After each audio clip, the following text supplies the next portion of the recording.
Aku dari Fakultas Tarbiyah dan Keguruan, Prodi Pendidikan Guru Madrasah Ibtidaiyah. NIM aku 240101070407.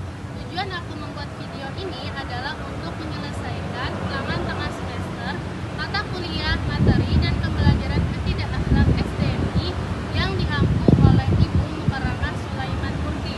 Baik, di sini aku akan bercerita tentang Nabi, yaitu Nabi Ibrahim dan Nabi Ismail. Penasaran dengan ceritanya? Yuk simak berikut. Pada zaman dahulu, hiduplah seorang Nabi yang bernama Nabi Ibrahim alaihissalam. Nabi Ibrahim memiliki istri, yakni Sayyidah Sarah. Setelah menikah puluhan tahun, Nabi Ibrahim dan Sayyidah Sarah tak kunjung memiliki anak. Oleh karena itu, Sayyidah Sarah pun menyuruh Nabi Ibrahim untuk menikah lagi, yakni menikah dengan budaknya Sayyidah Hajar. Setelah menikah dengan Sayyidah Hajar, Nabi Ibrahim pun dikaruniai seorang anak laki-laki yang bernama Nabi Ismail. Sarah merasa tidak senang hidup dengan Hajar dan Ismail. Ia pun meminta Nabi Ibrahim untuk membawa Nabi Ismail dan Sayyidah Hajar pergi ke tempat yang lain. Nabi Ibrahim tidak langsung mengiyakan. Ia pun menunggu wahyu dari Allah. Setelah wahyu turun, Nabi Ibrahim membawa Nabi Ismail dan Sayyidah Hajar pergi ke kota Mekah untuk berhijrah. Setelah beberapa tahun, Nabi Ibrahim pun merasakan rindu kepada istri dan anaknya. Seringkali dia mengirimkan utusan untuk menanyakan bagaimana kabar Sayyidah Hajar dan Nabi Ismail di Mekah.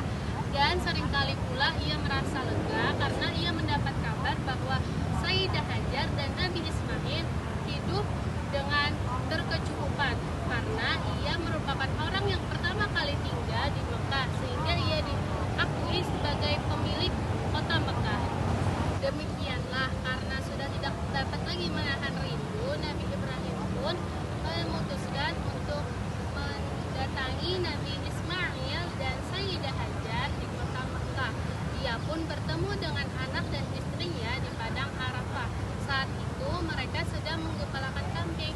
Nabi Ibrahim merasa lega karena anak dan istrinya tidak kekurangan apapun, bahkan lebih dari kata cukup. Dalam perjalanannya pulang ke kota asal, mereka bertiga pun tertidur karena mengingat jarak yang sangat jauh ditempuh, yakni dari kota Mekah ke Palestina. Dalam perjalanan tersebut, Nabi Ibrahim pun tertidur sebentar, dan dalam tidurnya tersebut Nabi Ibrahim bermimpi. Mimpi tersebut merupakan wahyu dari Allah bahwa ia harus mengorbankan Nabi Ismail, anak sematawayangnya, sebagai bukti tunduk dan patuhnya kepada Allah. Setelah terbangun dari mimpinya, Nabi Ibrahim pun berdebar-debar. Ujian kali ini sangat berat. Anak sematawayangnya, Nabi Ismail, diperintahkan oleh Allah untuk dikorbankan sebagai bukti cintanya Nabi Ibrahim kepada Tuhannya. Padahal anak itu anak sematawayang yang dimiliki oleh Nabi Ibrahim. Sebelumnya, saat ia menikah dengan Sayyidah Sarah, Nabi Ibrahim tidak kunjung memiliki keturunan, bahkan sampai lanjut usia. Sekarang, setelah Nabi Ibrahim memiliki keturunan, harus dikorbankan. Agak ragu, namun Nabi Ibrahim pun menyampaikan mimpinya kepada Nabi Ismail, karena cintanya kepada Allah itu lebih tinggi daripada cintanya kepada anaknya sendiri. Nabi Ibrahim pun berkata kepada Nabi Ismail, "Wahai anakku, aku diperintahkan Allah untuk mengorbankanmu. Aku harus menyembelihmu. Sekarang bagaimana pendapatmu?" Tanya Nabi Ibrahim. Nabi Ismail pun menjawab, "Wahai ayahku, sekiranya itu perintah dari Allah, maka laksanakanlah. Aku akan tetap sabar dan ikhlas," jawab Nabi Ismail. Dikisahkan bahwa syaitan dan iblis itu sangat berusaha untuk menggagalkan perintah tersebut. Ia membujuk Nabi Ibrahim, Nabi Ismail, dan Sayyidah Hajar agar tidak mengikuti perintah tersebut. Namun karena keimanan mereka yang sangat kuat, mereka pun melaksanakan perintah tersebut. Nabi Ismail pun dibawa ke atas bukit. Wajahnya ditutup dengan kain putih. Pedang pun telah disiapkan. Ketika pedang tersebut ingin mengenai kulit Nabi Ismail digantikan menjadi seekor kambing yang gemuk. Malaikat Jibril yang melakukannya. Maka selamatlah Nabi Ismail dari penyembelihan